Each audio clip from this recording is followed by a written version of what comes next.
So thank you, Sandy, and good afternoon, everybody. My name is Alberto. I'm a consultant psychiatrist as a real job, but I'm also the medical director for mental health and learning disability. I'm an active researcher and I work in Berwyn prison, so with a lot of men.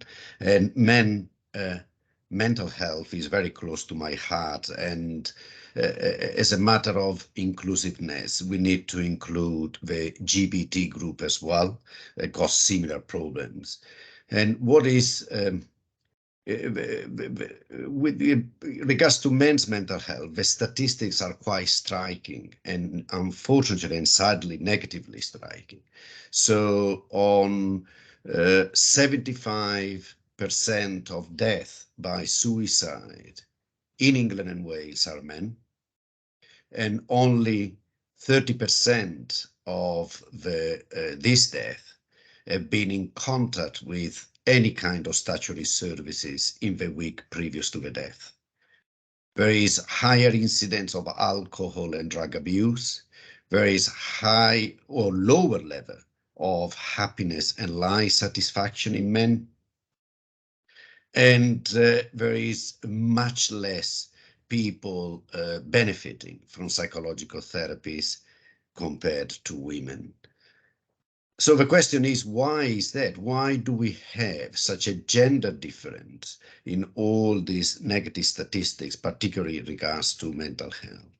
So I've been searching and trying to understand what are the reasons behind it. And it seems that there is a huge stigma that extends to all mental health matters, as we know. Even professionals like myself are stigmatized, and people don't really understand what we do or what we offer. But mental health is very, very stigmatized by modern society. However, is more than that. There is an evolutionary reason. So men are have evolved in different way than women with different roles. They've been hunters, soldiers, defending the family, whereas women were more gregarious, sociable, staying together, looking after kids, and more open to talk to each other. So that, because we have been around for 6 million years, hasn't disappeared in modern society. And there is evidence about a lot of shame, a lot of fear around men's mental health. Shame come in not having the role of a strong person, of providing for the family. But fear is fundamentally fear of losses. So if you disclose about your weaknesses or perceived weaknesses or about your mental health, there is a fear of losing the family, losing friends, losing the partner, and even losing their own job. And there is evidence that people do not disclose to their employer that they are suffering, they are struggling, because they are scared that they will be discriminated and eventually they will be sacked or losing their job. So, well, shame is clearly an important part of an important barrier for men to ask for help. So how do we help? How do we overcome that barrier? Well, if through talking about it, for example, like we do today, talking a lot about it and trying helping people to overcome that fear and inviting people to contact someone. And is what is very interesting is that the evidence is that the first and probably the most difficult step is disclosing it, is opening up to someone, not necessarily statutory services, but to someone, is opening up and asking for that help. But what is also very interesting, that once you open up, a little bit like you do with addiction, the road is much easier. Once you do the first step, it's much easier to receive help. And if you look again in statistics, for example, from the National Confidential Inquiry into suicide and homicide, the men in crisis touching services are very high, but only a small percentage die by suicide. So although it's not evidence, but you can argue that once you open up and once you are ready to receive some help, things change. And that is a very important message.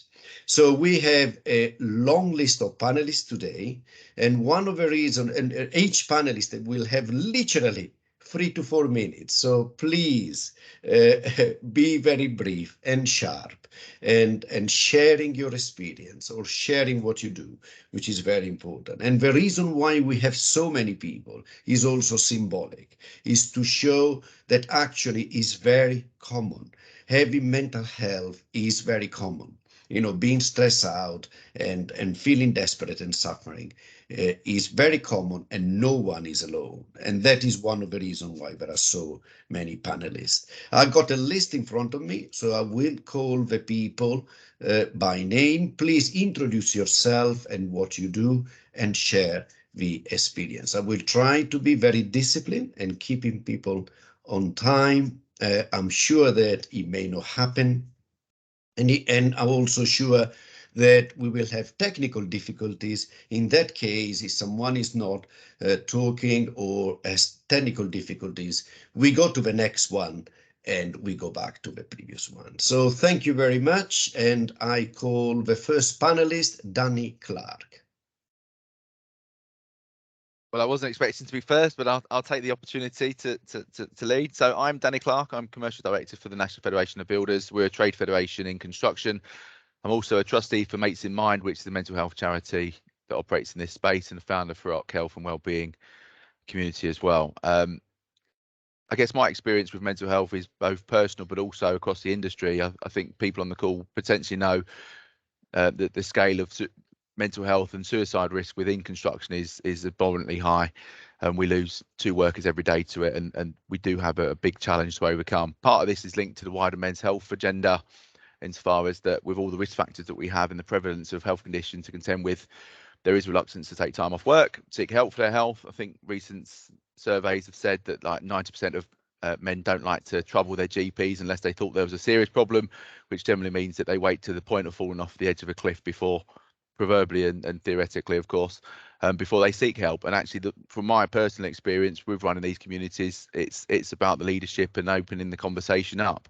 The more that we share, the more people engage in that conversation. I know Dan from Andy's Man Club, who I'm aware of as an organisation from Manchester, know opening the conversation up and speaking about it is the first point, but having the space that people can actually talk openly and share and feel that they're being listened to and heard and actually participate in that conversation goes a long way, to be fair, because ultimately it's about making sure people don't feel that they are the only people experiencing it. And it's a cliche, but a problem shared is often a problem halved, and they know that there is support available.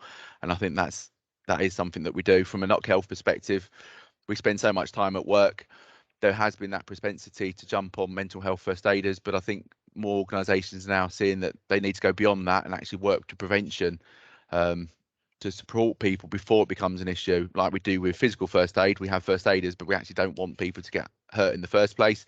The same approach needs to be adopted for men's mental health as well.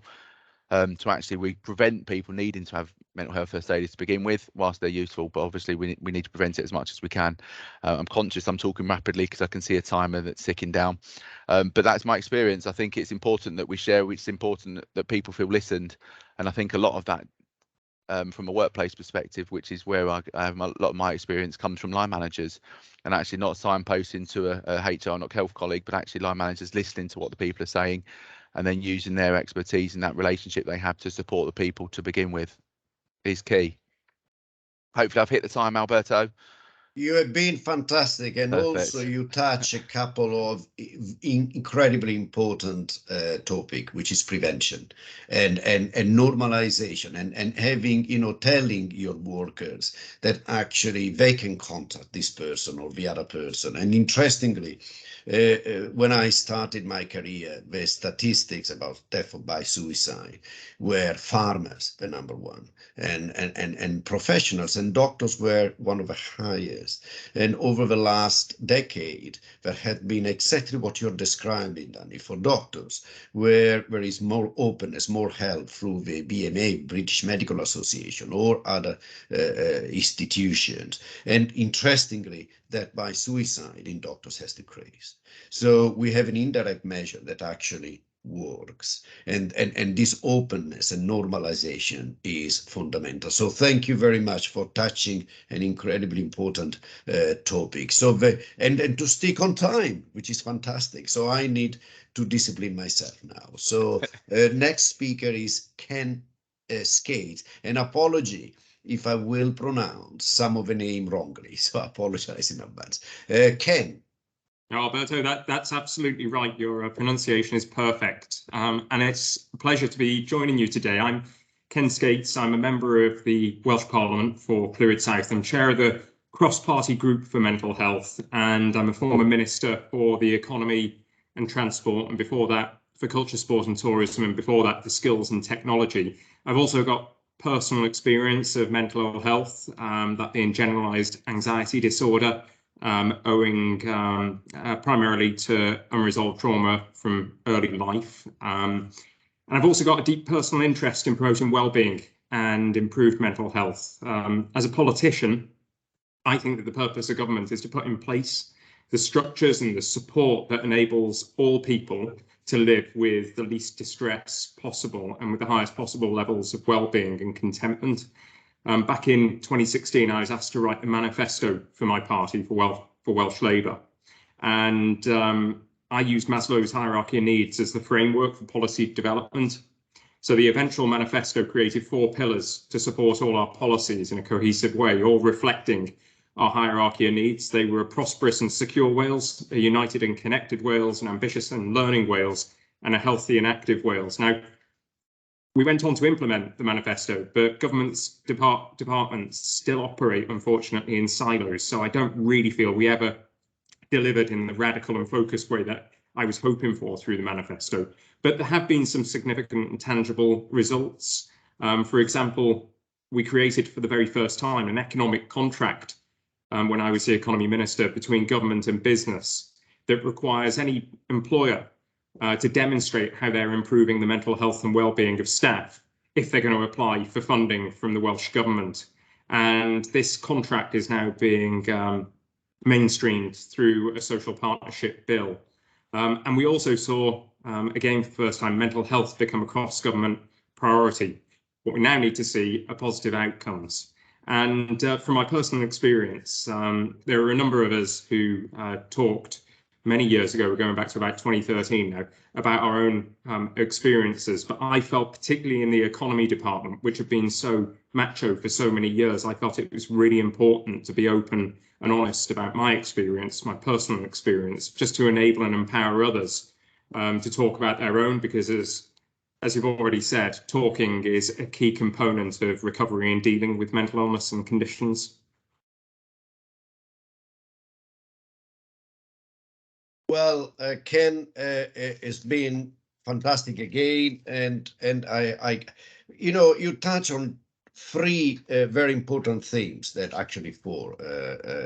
One is how important politics are. Politicians are actually very important, and you know, and not to defend politicians, but they are a little bit trapped into the time scales. You mentioned that you wanted to observe quicker changes, and you are absolutely, however, is right. Changes have a physiological time. Sometimes you need to 3, 5, 10 years before you observe a radical change following a policy. And politicians, I'm afraid, don't have the luxury because they need to win the next election. And sometimes they opt for quick wins that do not actually lead to major changes. So it's your limitation, not to defend you particularly, Ken. So it's very nice to see people like yourself that are following and trying whatever political position they have to follow until the very end the change, because it's important. And also you touch on another important issue that is very relevant for this talk, is about anxiety disorder and trauma. Is incredibly common. 10% of the population, and including men and women, suffer from anxiety disorder. Anxiety disorder is not having a little bit of palpitation when you got an interview, but is a very disabling, in the extreme cases, is a very disabling condition. And people lose their job for good because they can't get out of the house. Is a horrible condition. It's very difficult to treat. And so is trauma. And just to add another worrying statistic is that there is evidence now, it's not only an hypothesis, that during the pandemic abuse has increased. So we are expecting trauma-related conditions to increase in the next 5 to 10 years. And so that is very sad. And that is because when you are in the lockdown, you can't go anywhere. There is no escape for people living with their own abusers. So the next speaker is Christian Lostin. Are you around? Oh, yeah, here you hello. are, Christian. I can see you. Go Thanks, on. And Alberto. hopefully the name was pronounced properly. Perfect. You can speak Ukrainian anytime. Well done. Thank you. So my name's Christian. I'm currently working at Adult Learning Wales. I'm organising youth work training. Yeah, I've got a long-standing connection with mental ill health, unfortunately. It kind of happened in 1999 when I was 17, 18. I lost my dad through suicide. Didn't really know what mental illness and mental health issues were as a young person. And I'm quite lucky in that sense, you know. But yeah, we lost dad through depression, manic depression. That came about through some quite poor treatment. That treatment was removed across the world afterwards because people were killing themselves because of the side effects. That's a story in itself. Yeah, the effects of that led me into mental ill health and other issues, substance misuse and worklessness and homelessness and all the other kind of things that an adverse experience like that would does cause.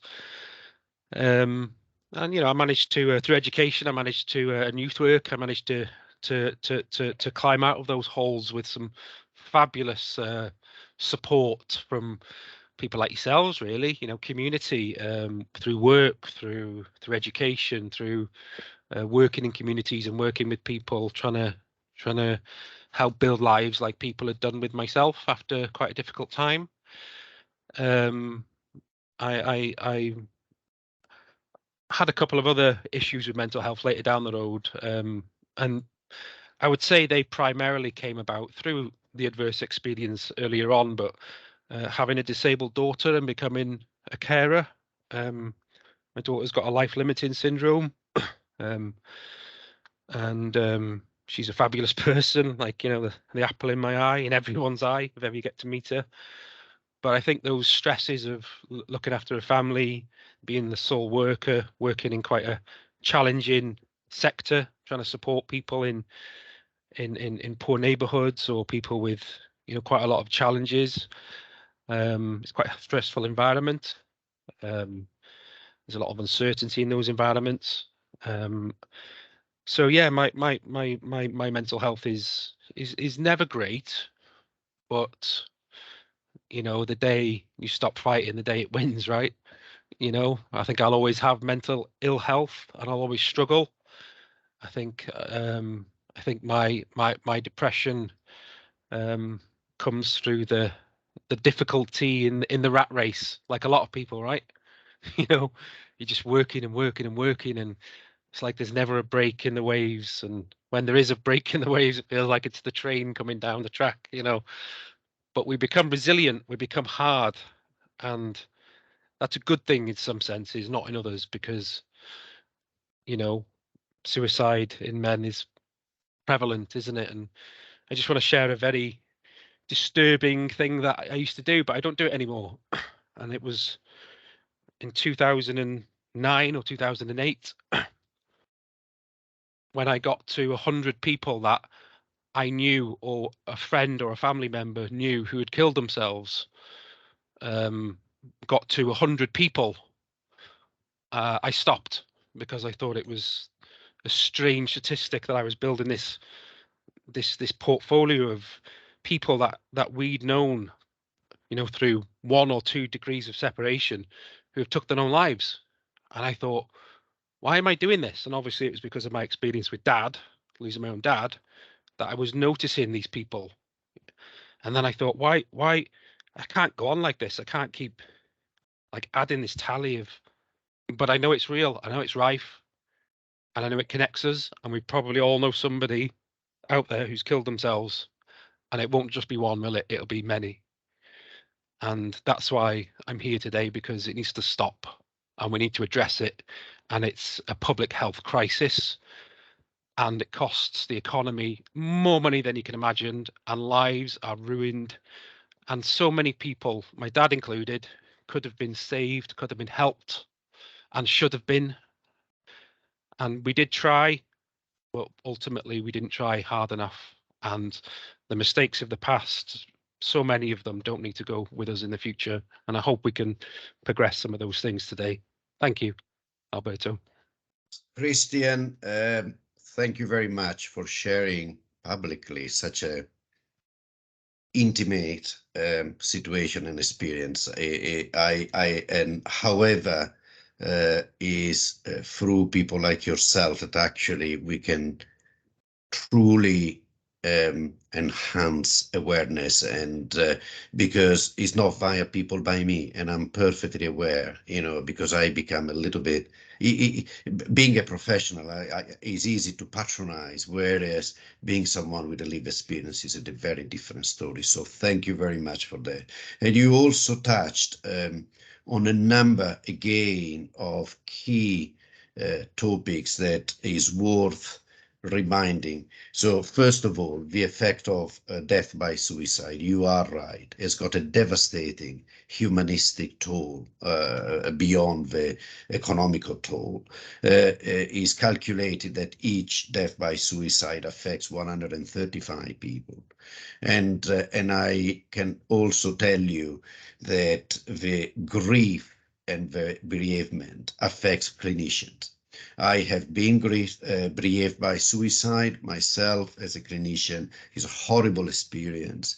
You are affected, very affected, and we are introducing in North Wales what is called the postvention, which is the help to clinicians follow that has been affected by death by suicide. So the second topic that you touched, and is very important, and thank you for mentioning it, Christian, is about the value of the community.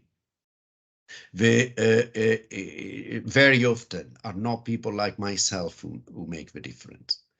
Or the tablets. You just described how your dad actually has been adversely affected by a particular treatment, but is the community. And there is, again, is not big, is our opinion, there is evidence about it. You know, one of the 10 factors of longevity, the number one factor for longevity is not diet, although it's important, is actually community and social contacts.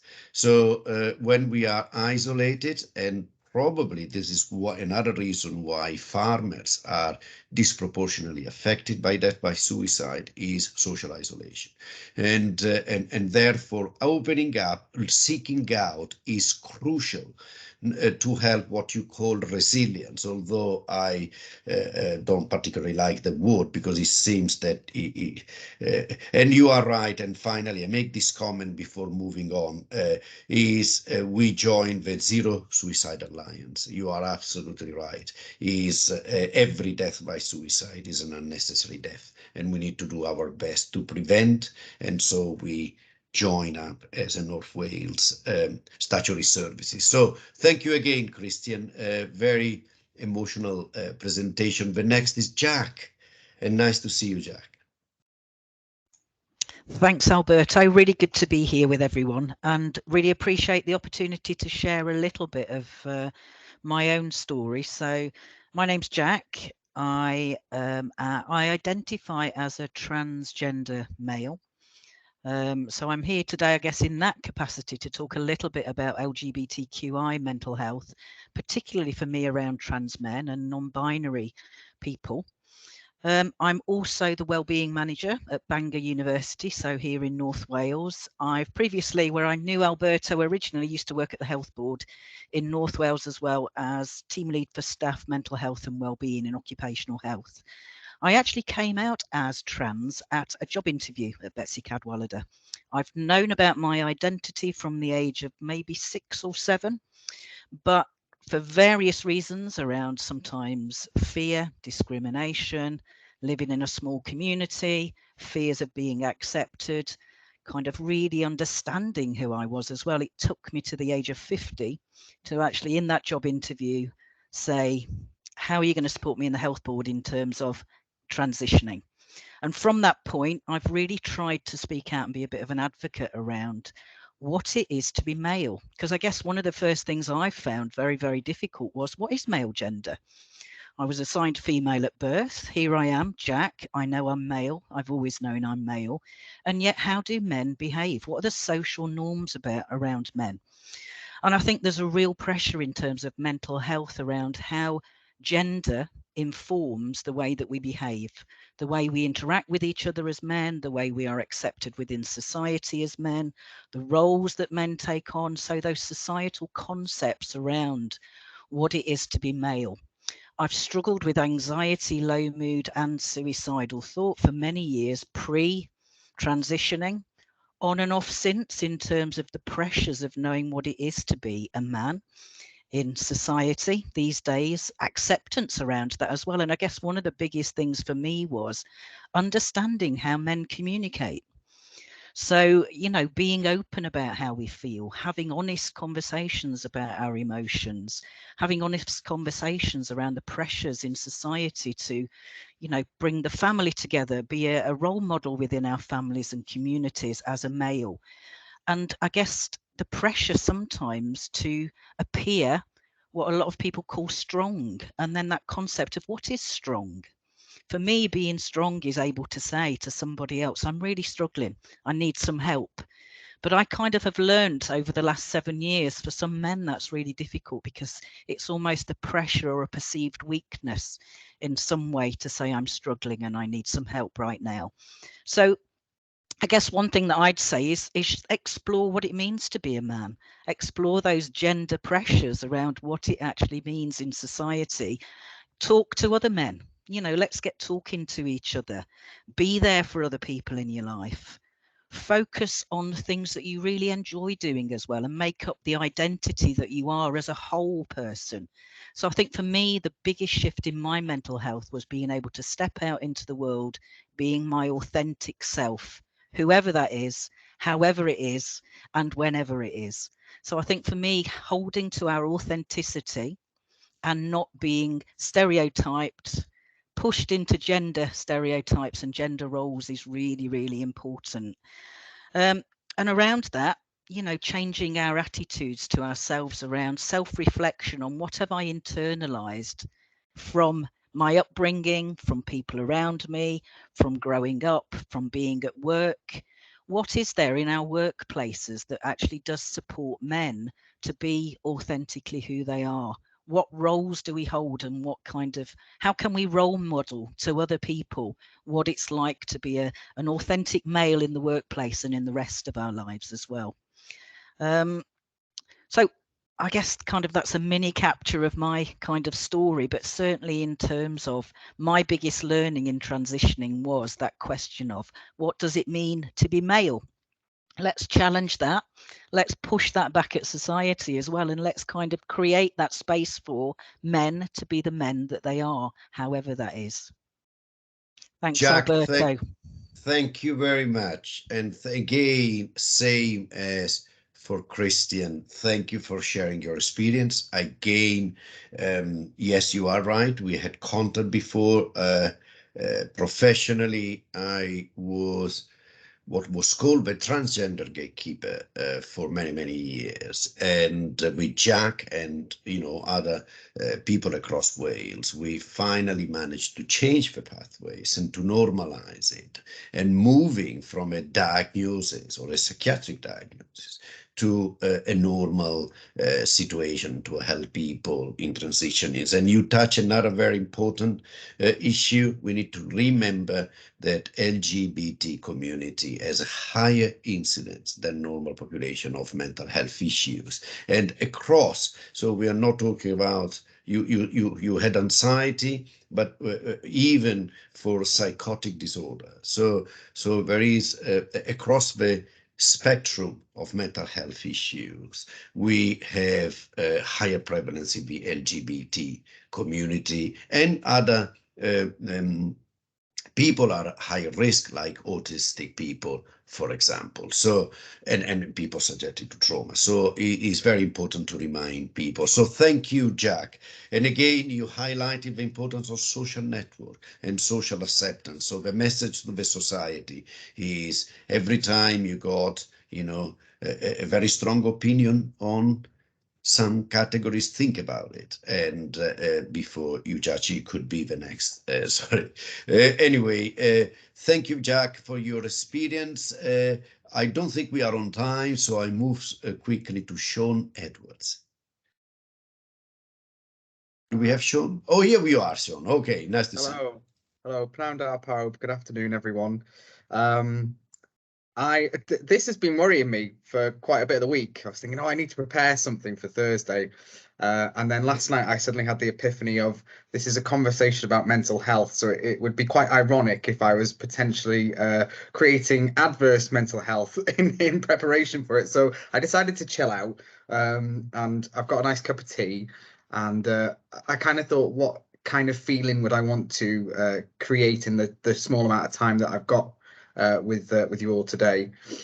So I have just made a few quick notes while people have been talking, and hopefully they are coherent enough for you to glean something useful out of them, and just to say thank you now to those of you who've shared your experiences so far. It's very valuable and very much respected. So I'm Sean. I'm a play worker at The Venture, which is an integrated children's centre in Kaya Park, in Wrexham, the largest housing estate in Wales. I'm also the chair of the Playwork Foundation and chair of Wrexham Musical Theatre Society. And both of those roles I'll come back to later on. But my role as a play worker is to provide opportunities for children to play. I give children, or play workers give children the time, space and permission to play. And our role is to extend their play wherever possible, whilst constantly being aware of our impact upon it. It's a really privileged role. I don't think there are many roles for adults who work with children where the only agenda you have is for their own intrinsic desires. If you're a teacher or a youth worker, then you're responsible for imparting education. If you are a social worker or a healthcare practitioner, you're responsible for looking after their health, whereas our role is purely to extend their play, and it's a very privileged role.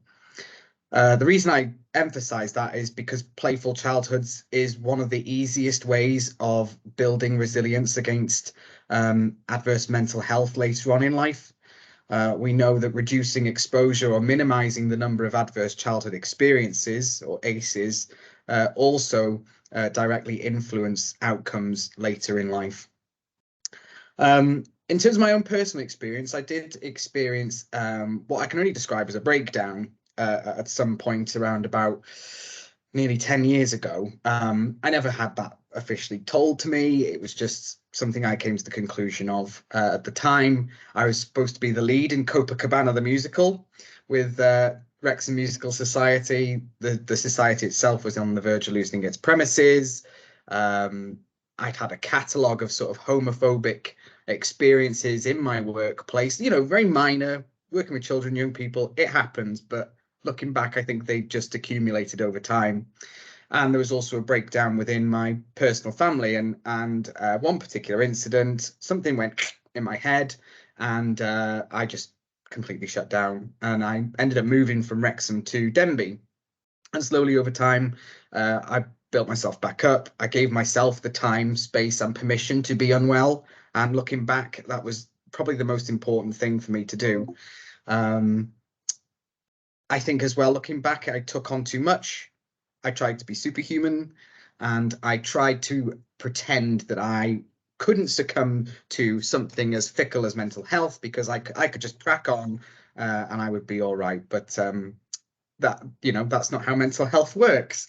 And that's something, one of the things I learned at the time was sharing that, coming out, if you like, again, as someone who was experiencing mental health, was the most liberating part, because the amount of people that then came forward to me to share their experiences so that I didn't feel alone. One in particular, a man called Owen, who's a proper Cockney geezer, you know, man's man, really didn't think that he liked me because I was at that point, you know, quite a camp young person who loved to be in musicals. But he really opened up and he shared with me his experience. And I remember looking at him thinking, I never thought you would have gone through something like this. And I certainly wouldn't have thought you would be so vulnerable as to share that with me. And I think, to pick up on what somebody said earlier, you know, that's one of the most important things is, you know, a problem shared is a problem, you know, it's divvied out. You don't have to carry it all yourself. So to bring that back to now, in terms of Wrexham Musical Theatre Society, I'm now the chair. The charity is still going, and that is one of my outlets. I love to go and have a sing with a nice group where we socialise as well. We read scripts, explore characters and scenarios that are so rich and describe the variety of experiences that people have in life. And then also I'm back at the venture. So I managed to go back and rewrite my ending. It's not ending yet, but I was fortunate enough to have a go at rewriting something that could have been, you know, ended quite badly. But two things I'd like to leave as thoughts. I think equality is the key, whether it's children's rights, good mental health, sufficient access to service. If we start with equality, everything else tends to fall in line behind it. And the other thing I wanted to share was just a video from Owen Jones, who many of you might know, quite a prominent Labour member. And he recently did a video about straight men being the victims of homophobia, which is probably a scenario we don't really think about a lot. But if you've got the time, take a look at Owen's video, because it's quite eye-opening, and I think it's quite on topic today. But I think I've waffled on enough. So diolch yn fawr. I hope there was something useful in there, and thank you very much for inviting me to be part of this today. Sean has been absolutely great. First of all, it's nice to see you smiling, and an artist smiling. And again, you know, it's interesting because I'm an academic. I cover a role of a visiting professor, and I read a lot about mental health because it's my passion.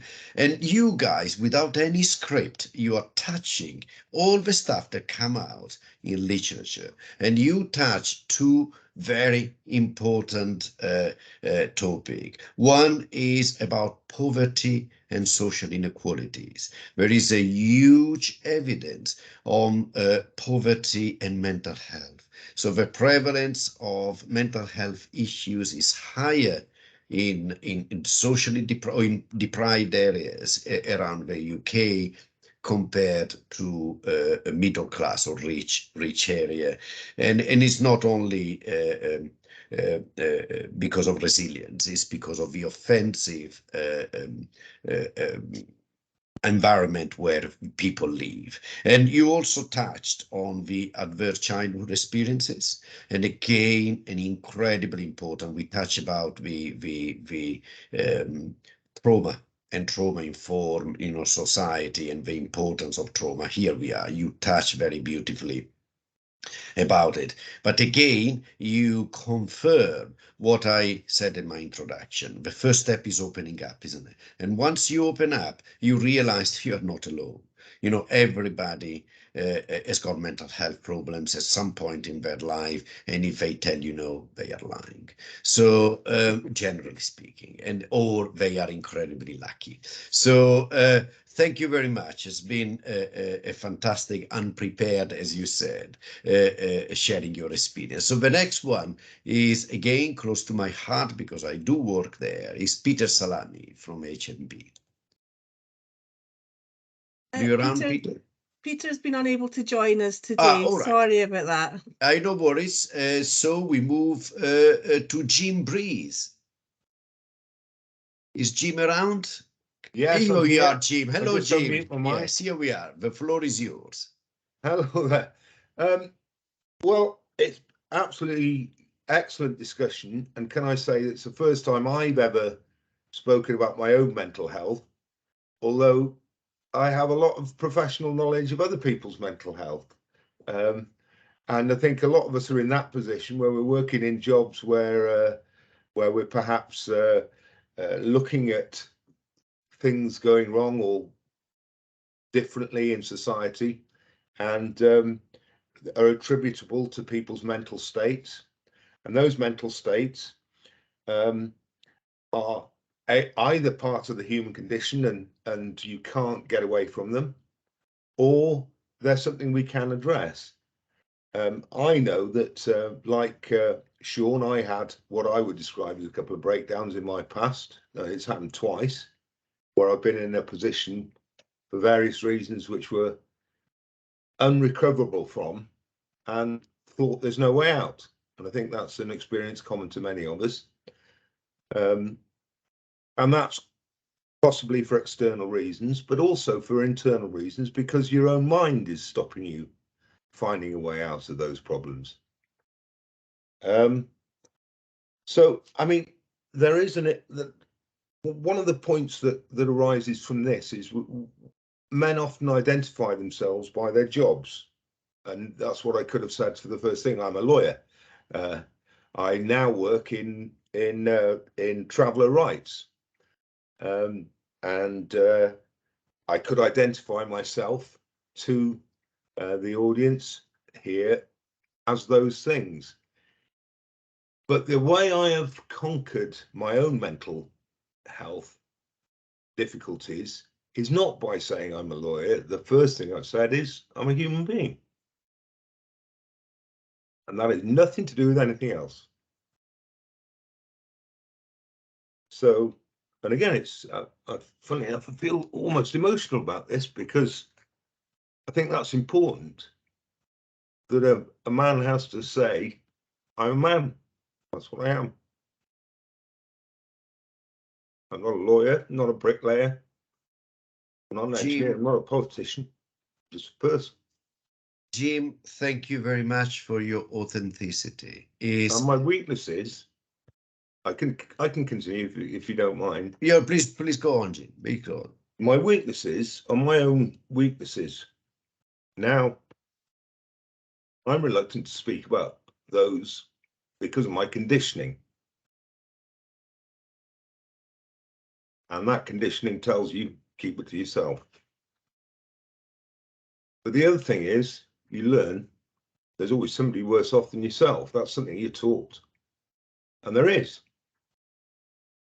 So one of the problems is you've got to alternate between the I and starting every sentence with an I and every thought with an I. I'm feeling this, I'm feeling that, with, well, society's feeling this and society's feeling that. Some of the reasons why men are in the state they're in are systematic. And now I'm on stronger ground. We're living in a society which we weren't evolved for, as Alberto points out. These difficulties, our minds were built for different reasons than they are now being put to. And they were built to hunt and fish and guard and protect and soldier and whatever. Now we're not asked to do that necessarily anymore, but our minds work in that way. So that's one of the problems, and I blame it, I'm a Marxist, I blame it on capitalist society. That's the analysis I've come to conclude is the reason why our minds aren't fitting the current state of play. I ended up working now with traveller rights. I can't see a clock, so I don't know how long more I've got.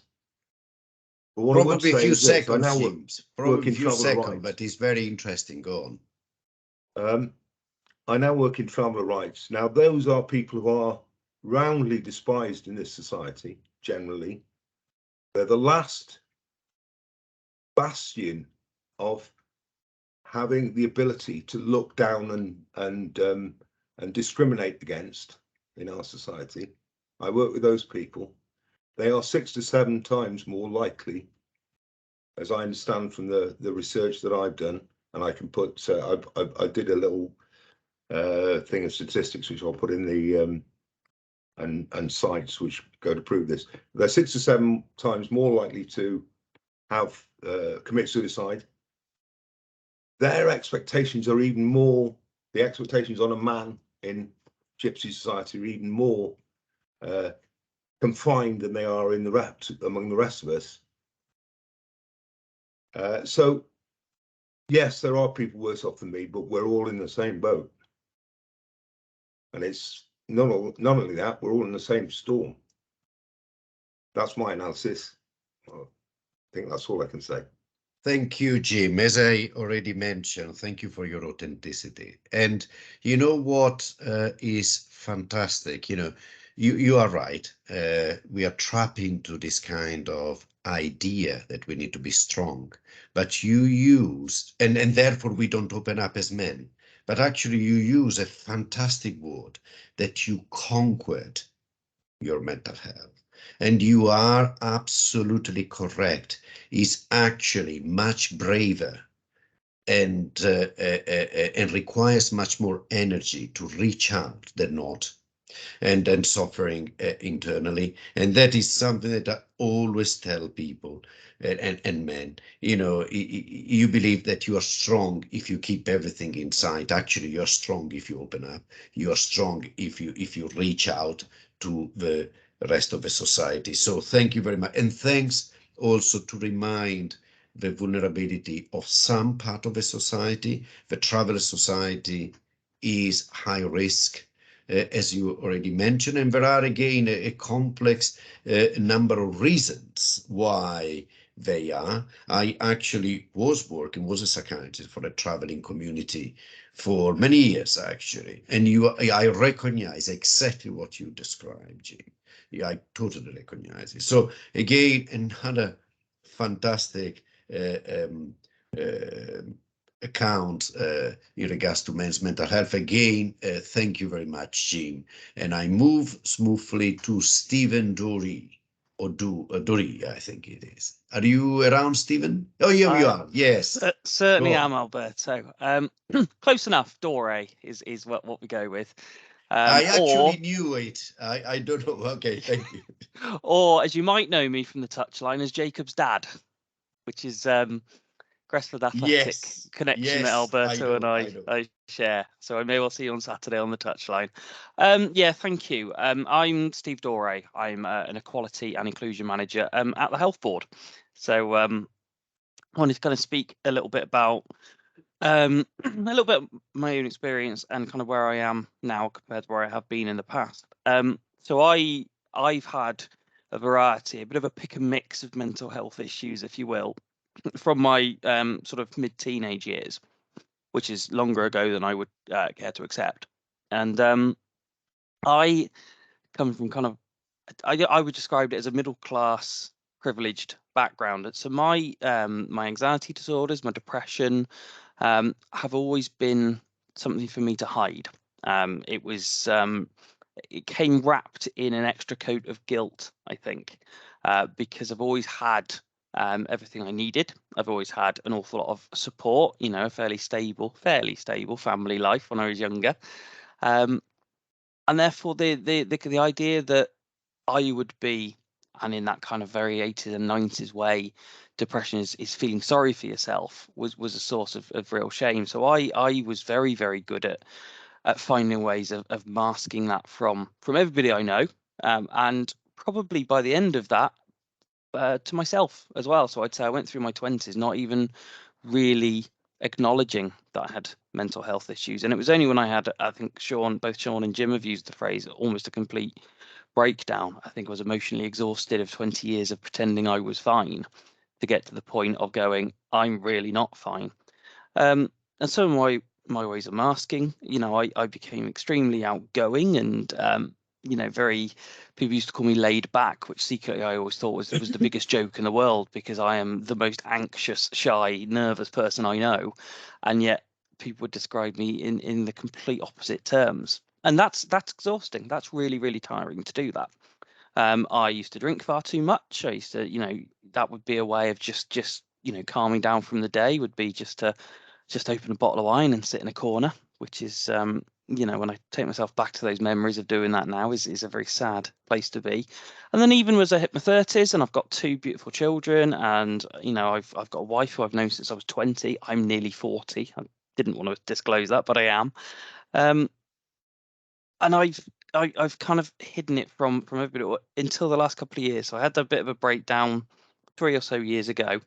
I don't describe myself as a suicide survivor, but I was certainly in a place where I was very, very close to the point of working out how. You know, I was in almost a logistical mind frame. And that's very hard to admit when my children were 9 and 7 at the time. And again, the amount of guilt that comes with that, and the thought of, you know, where they would be if I'd have carried on down that route is quite terrifying. What I really wanted to talk about, while I've got a few seconds though, is I ended up under slight marital duress going to get help. And I am still under the care of one of the mental health consultants here at Betsy. I have accessed talking therapy through that help. And something really struck me from, I think it was what Sean said, was not giving yourself time and space to be unwell. And that's exactly what I was convinced to do. Now, one of my biggest regrets looking back is I realised when I had that breakdown, sort of in the months after that, I hadn't realised that I didn't like myself for the last few years. I lost all the interests I had that made me me. So I'd stopped reading, I'd stopped listening to music, I'd stopped watching football, all the things that the young me and the 20s me was still enjoying had all gone. And actually, other than keeping my head down and trying to work hard and doing the things I thought were the right things, there wasn't much of me left. I'd gone. I'd kind of checked out, and that was really terrifying. So I have like a well-being routine now, which involves sometimes sitting and listening to music for an hour, or just sitting in the corner with a book. And the last thing I'd say is, and again, I'm incredibly privileged for this, but I was so overjoyed listening to Sean talk about play, because I used to be that dad. And I know for a few years, other people wouldn't say this, but I will say it because I know it's true, that I wasn't a particularly good dad. So I was always too busy to play with my kids. There was always something else I had to do. Dishwashers needed doing, or that needed fixing, or another report needed doing at work. So I'm going back to the office to do this at 8 o'clock at night. And now I like to say I'm actually too busy playing with my kids to do that, because the mental health benefit of playing with those two is not just for them. I tell you what, it's for me as well, because if I go and hammer them at FIFA for half an hour, it's the best part of my day. And I do always win, by the way. The power of that, you know, it's like a superpower. You know, that can get me through 2 days of tough times if I can have half an hour of sitting on the floor and just laughing with those two. So my biggest message is help works, mental health support works, and it's the best thing I ever did. And 2, just find what works for you and give yourself the time to do it. Because I am back to an absolute music obsessive. I have over 100 self-made Amazon playlists, and you'll find me making one at 1 o'clock this morning if I can't sleep, but I'll be happy. And that's so powerful. And it's just turned me into someone who, it sounds almost ego driven, but I hope it's not. I quite like me now. I actually look in the mirror and think, actually, I'm not bad.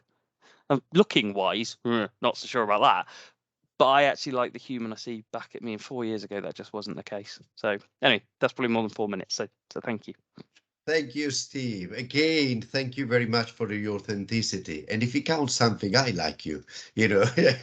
We meet on the football pitch. That's nice to know. Yes, but our kids playing the same team. And again, you touched on so many crucial messages that I want to repeat because are very, very important.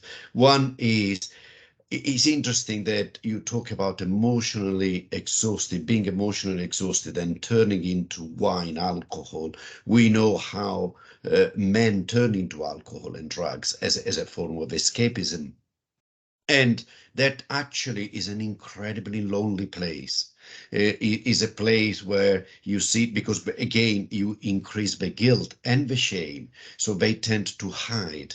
They tend to do it without other people knowing. And that creates the level of loneliness that actually is one of the critical risk factor to ended up dying or attempting to their own, to die, etc. So guilt. You talk, and again, the value of sociality, the value of opening up, whether it's your family, and we are all, some of us are lucky, like, Stephen, you describe, I know your kids, etc.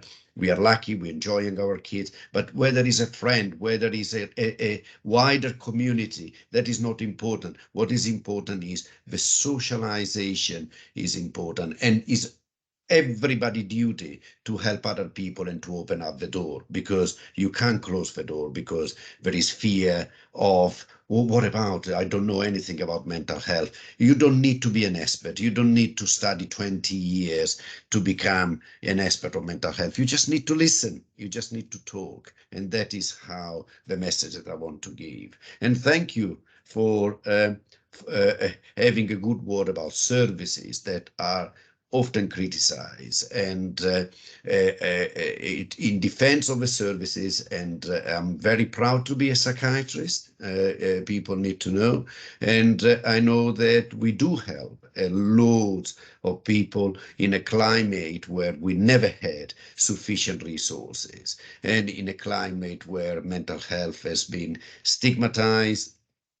And we operate in some buildings in ways that you wouldn't put your dogs, for example, but this is how we do. But however, there is a recognition, there is a huge amount of improvement required in our services, particularly when we start opening our doors, because we continuously give the impression that access to secondary care is almost virtually impossible. And I promise you that I will try to change it before the end of my mandate. So thank you very much, Stephen. Very, very helpful contribution. The next is Dan Rowe. Thank you very much. Sorry, I'm in a meeting room. Oh, here you are. Here we are, Dan. It's got the light's on a timer, so I'm now sat in the dark. So I apologise for that. But anyway, yeah, big thanks. So I'm Dan Rowe from Andy's Man Club.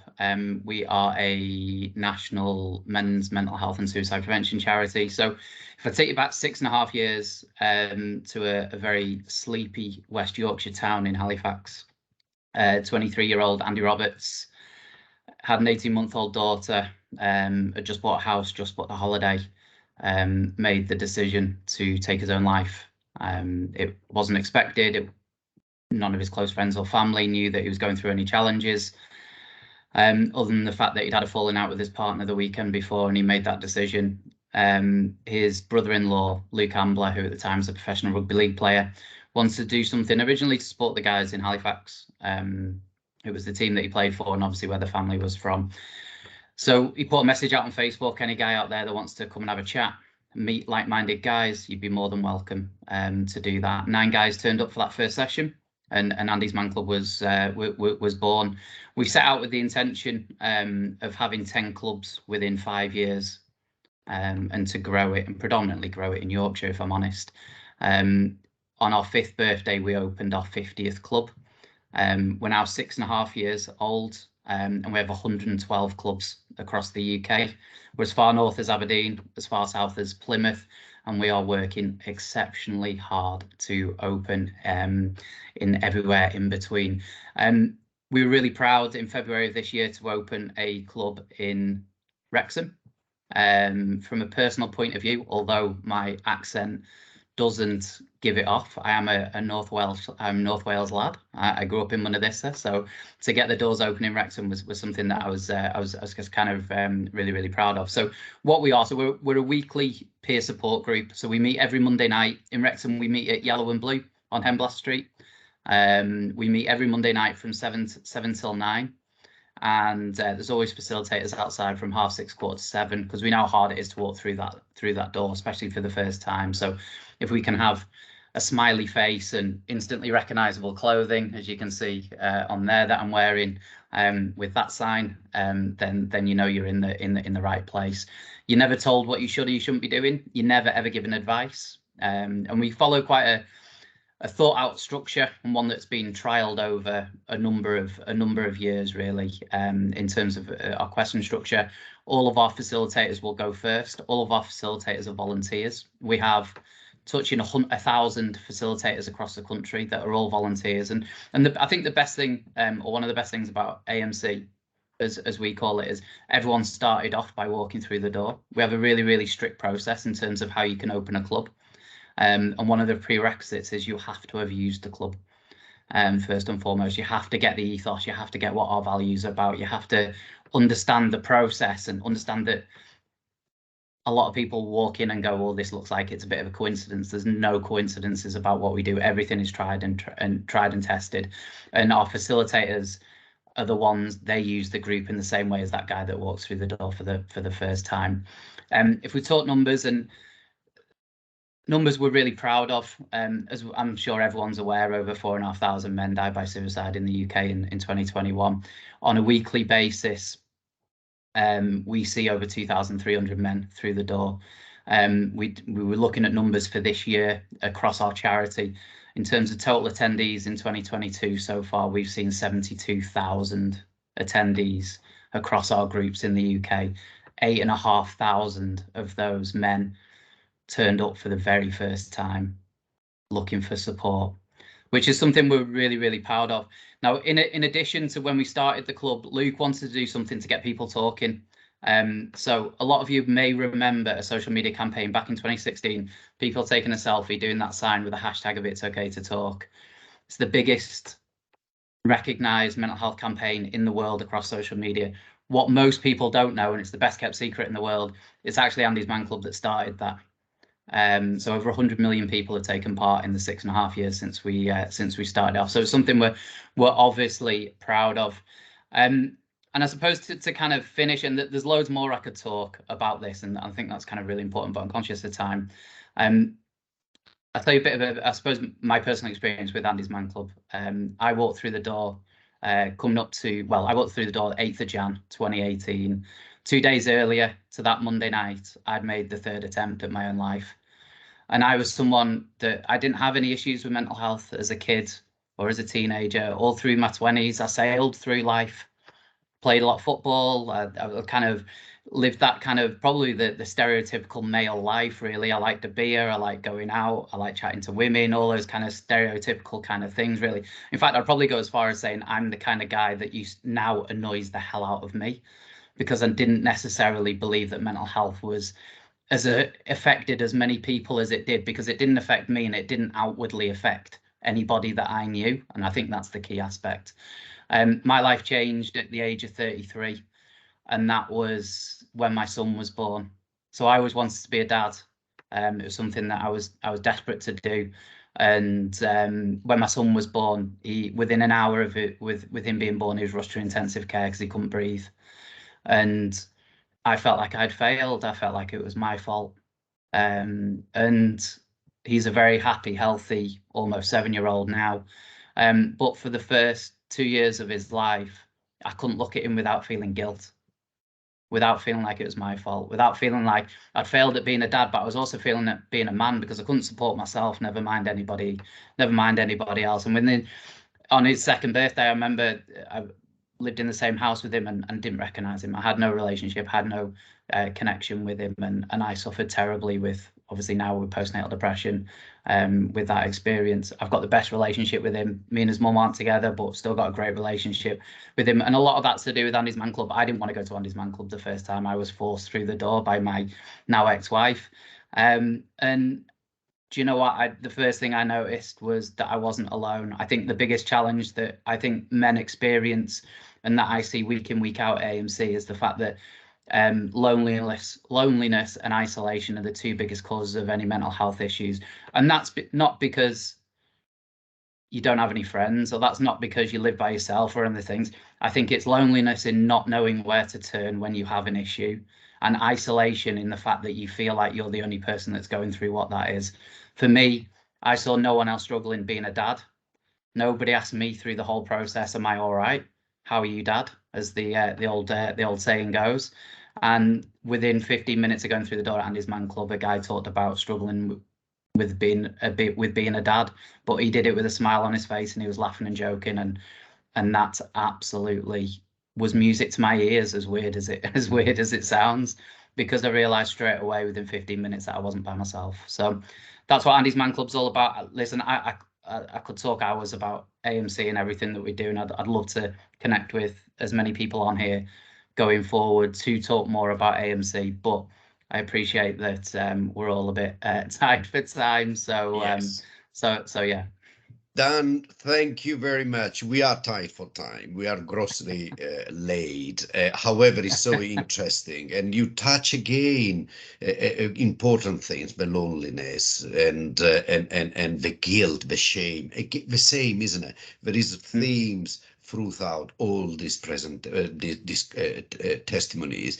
But you touch another very important thing: is the secrecy. You said, that.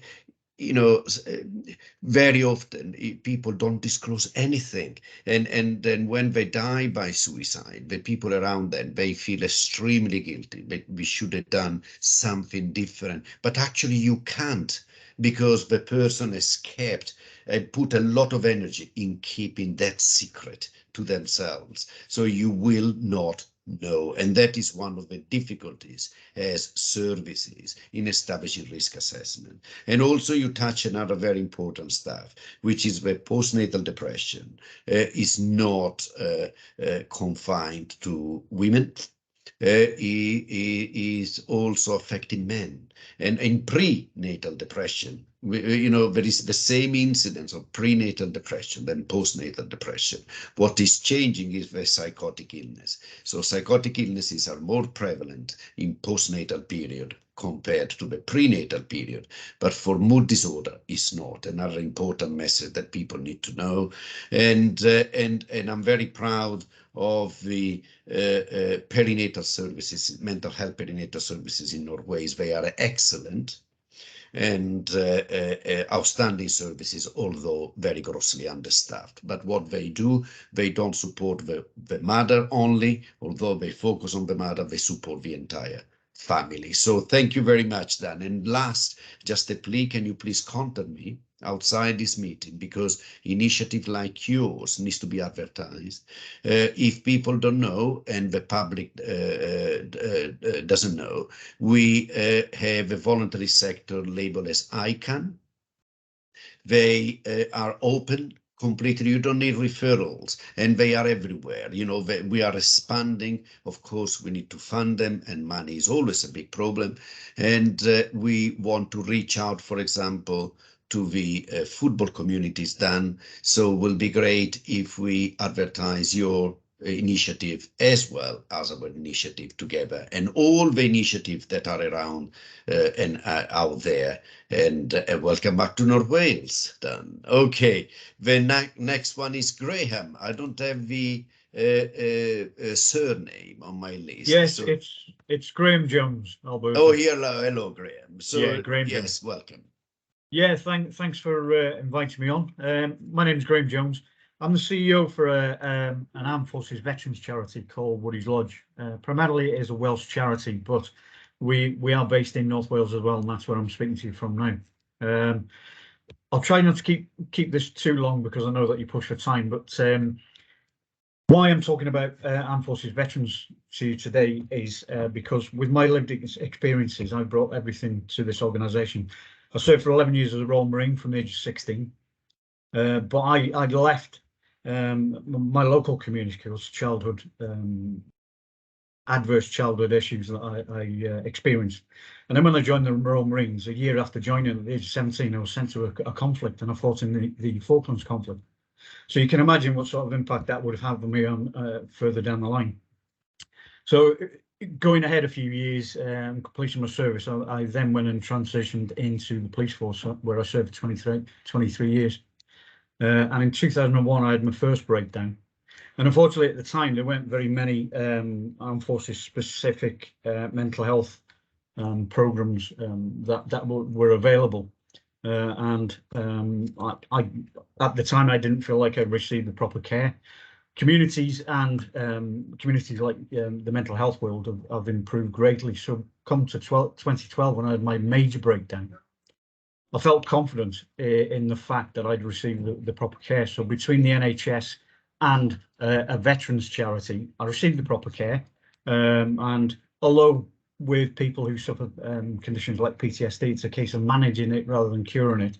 I found that I had the coping mechanisms, but also that when I was using my lived experiences, I was able to actually help others as well, which was a great, it was a great help to me. And unfortunately, in the veterans world, at that time, it was still that man-up attitude. So people didn't come forward and they didn't admit that they had issues, which was quite frightening, really. So move on again. So when I retired from the police, I came to work for Woody's Lodge, and what we provide is a safe, quiet space for Armed Forces veterans to gather together and speak to like-minded people. And why do we have organisations such as Woody's Lodge? Well, if you look at the Armed Forces veterans, when they get taken from the communities, that normal natural response, the fight and flight responses, that's adjusted somewhat, and the flight mode is taken away from the Armed Forces veterans. So they're taught to fight through every situation, and it doesn't matter what situation, any stressful situation, that could be a bill coming through the door, or that could actually be somebody trying to take their life. So the response is very similar. So when they leave the Armed Forces, that response is not replaced. So they're still in that fight mode. And this can go on for years. Now, what we find is in the first 5 years, people generally are able to cope with their life. But when they realise that after 5 or 6 different jobs, they don't seem to fit in with the general community. And this is when things start escalating, and they have relationship breakdowns, they experience financial issues, they become unemployed, and sometimes they're homeless. And this is where we come along with other organisations as well, to pick them up and to offer them that support so that we can then signpost through to organisations like yourself. The mental health organisation we're talking now, there's some absolutely brilliant organisations that these veterans don't know can help them. And Jack, listening to your story earlier on, I can actually relate to that because I work closely with an organisation called Fighting with Pride. And that up until a few years ago, it was actually a criminal offence. Well, a criminal offence under military law to actually be gay within the armed forces.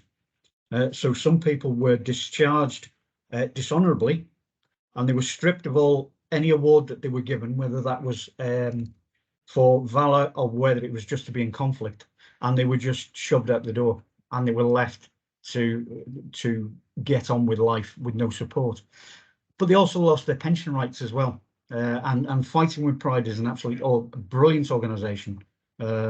So we work closely with them and other armed forces charities that deliver maybe a mental health programme. But the reason why we want to link in with Betsy Carola is because what you provide is a general community program, and we want to create an environment for the veterans where they can put themselves back into general communities and not isolate themselves and continue to isolate themselves from these communities. I hear only too often from some veterans, civvies don't get me.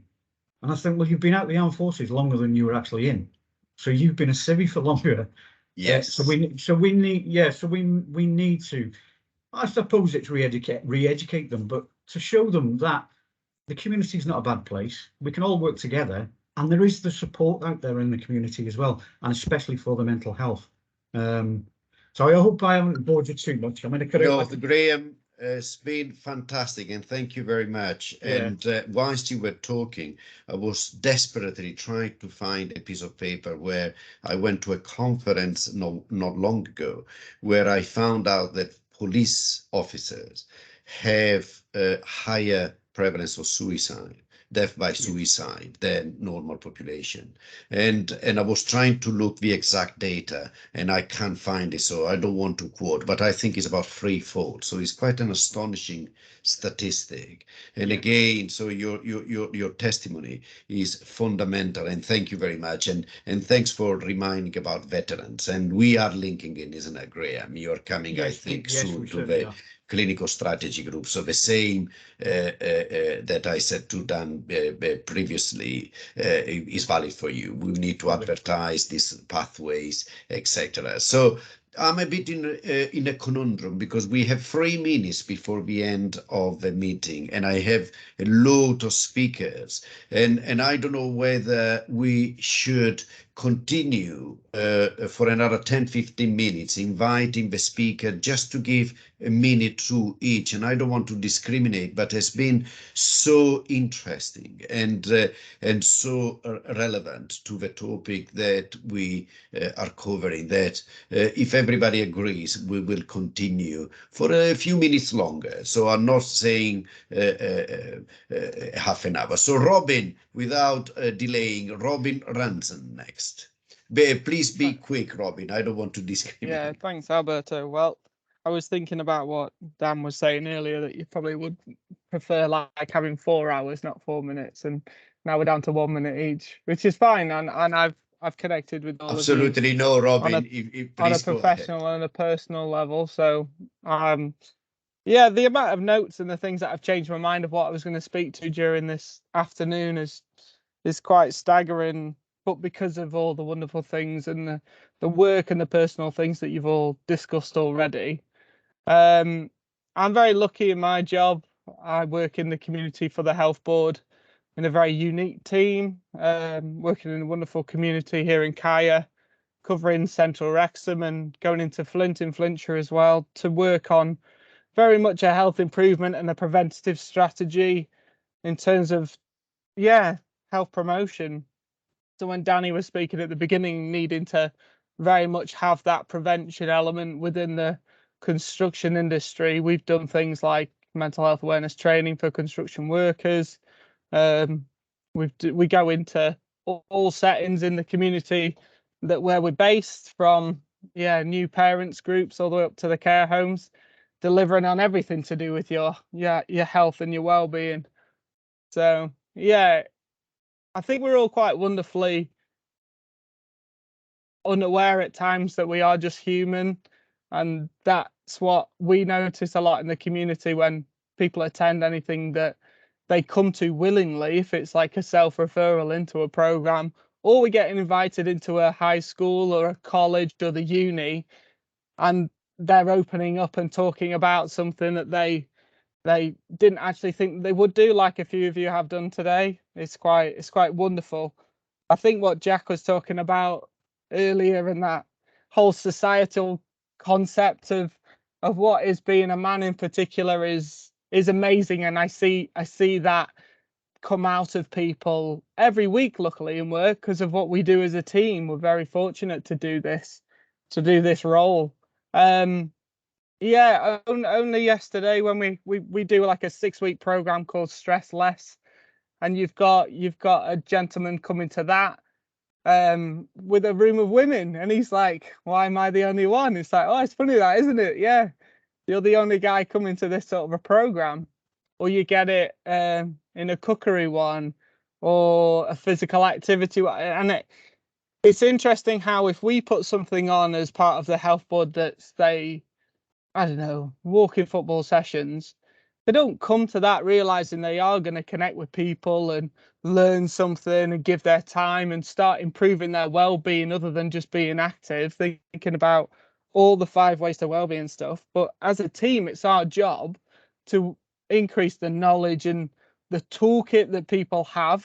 So like Christian put at the very beginning from his talk, an element of resilience to overcome what they need to. Because otherwise, if they haven't got the knowledge, if they haven't got the skills, if they haven't got the resources or an action plan or a goal, we are setting people up to fail, a false start at best. So as a team, we're very lucky. There's only 7 of us on a good day. There's 2 on mat leave at the minute, so I'm a bit short at the moment.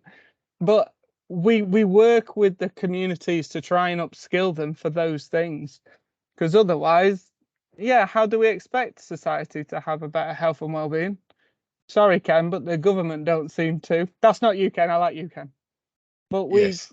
like Sean was saying before, like there's so much that's going on that is amazing and that is good, and it's just highlighting that. And part of our role is very much working people on a very close level, but supporting all the other services and working in partnership across the whole of Wales if we can. And this gives us a nice platform. Absolutely correct, Robin. This is a very good message. And actually, the clinical strategy, who I chair in our ways, is all about not stopping with the clinicians, but exactly what you said, working in partnership, working with, voluntary sector, third sector, all the other organizations, because it's absolutely crucial. This is everybody's business. I know that is a stereotype phrase, but it is everybody's business. So thank you very much, Robin. It's been Alberto, could we invite Kate Miles to talk next, please? Sorry, Kim. Could we invite Kate to talk Kate, next? yes, of course. Kate yes. Miles, because we've mentioned farming a couple of times, so it'll be interesting to hear about that. Go on, Kate.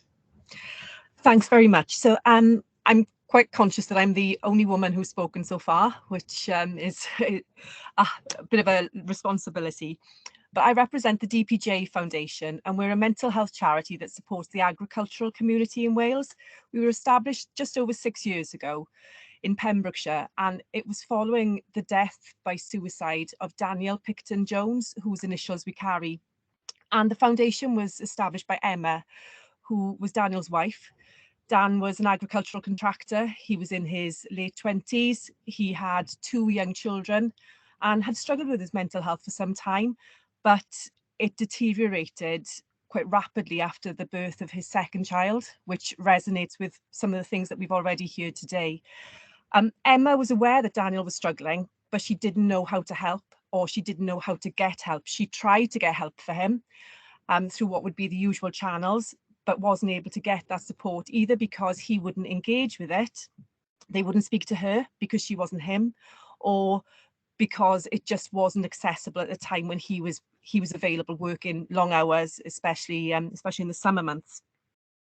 So the DPJ Foundation was established to initially challenge the stigma around mental health, because that was one of the big barriers that Dan faced in speaking out, was that he was worried about being judged in a very macho industry, an industry that's got a very self-sufficient approach where farmers are very used to being able to fix everything, and they apply that same mentality to fixing themselves physically and mentally. But also in terms of trying to challenge the stigma and encouraging people to know what they should be doing, or what they can do, which anybody who's done any mental health training will realize that actually talking and listening is quite straightforward, but at the same time, many of us are very scared about doing that. So we also deliver mental health awareness training. Interestingly, about 95% of the people who attend that training, which is free to access and open to the public, are women. They're all women most of them are women who might live with a farmer, work with a farmer, who's male.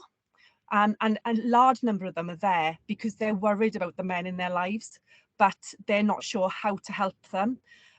But interestingly, we're not reaching the men in the way that we want to through that training, but we are then through other events and other conversations which are in the community. And that's really important, that when we're working with a community, that we're taking us to them, we're going out to them, we're not operating from silos outside the community that we're working with. The other thing that we offer is a 24-hour telephone helpline. In this year alone, we've provided access to counselling to over 200 people across Wales through that helpline. That access is really quick. And some of those people that we work with are in crisis. They're phoning us when they're contemplating, they have a plan in place to end their life. So some of the people are at a low level, but we know that for anybody to make that call is really, really challenging. The other things that I just wanted to touch upon, really brought up by what other people have said. Graham said about veterans not feeling fully understood, and I think that's something that farmers often feel. They tell us that they really appreciate speaking to somebody who understands the community that they're from, and I think that's really vital that we are recognising that sometimes maybe the voluntary sector are quite good at working with their particular community because they have that expertise to overcome some of those barriers.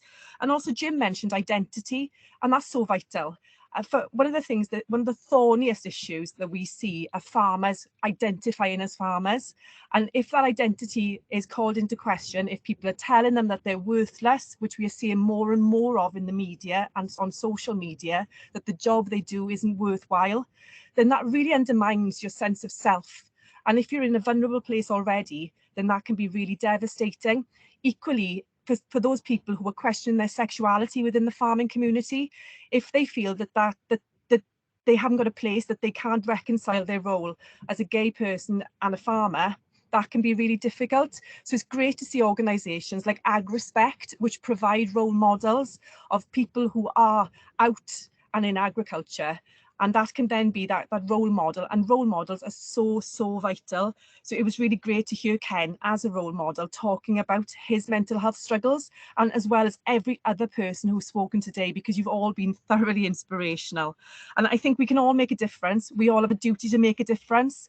And even our little bits when we talk through our own experiences and highlight that everybody has mental health, and like you said, Alberto, everybody will have poor mental health at some point. So it's, there's no shame in holding your hands up and saying, I need a little bit of help, because resilience isn't about not accepting help. It's about knowing what the help is and when you need it. So thank you very much. Kate, it's been great, and you made such a beautiful summary. My ask is, can you please join up with, we are developing I Can Farming, which is a voluntary organization for farmers, as you can. So can you please contact me again? I will put you in contact with the person who is leading on the project.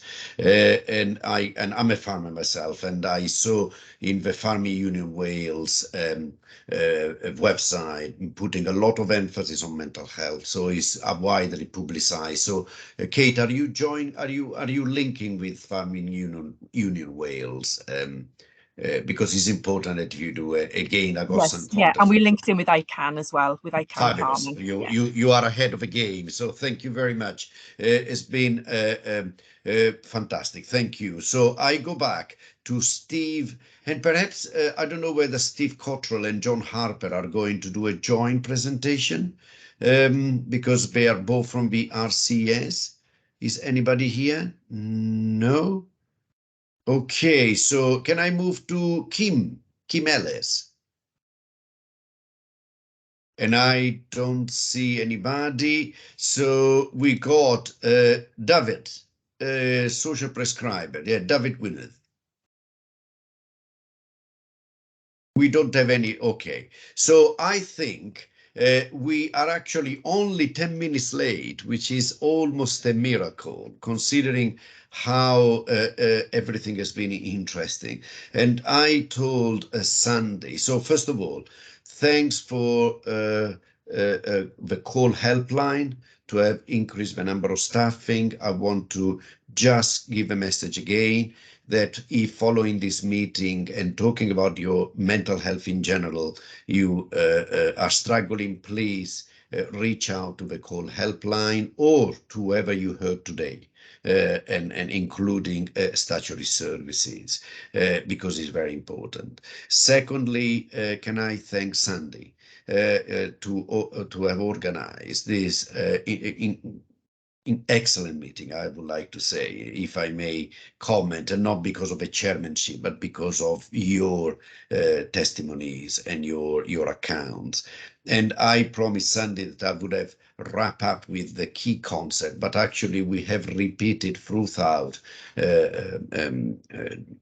this meeting all the key concepts. So actually, I just want to finish off citing Jim and saying we are all humans, we are all subjected to mental health problems, and it's our duty to help each other. Many thanks indeed, and have a good rest of the day. Thank you.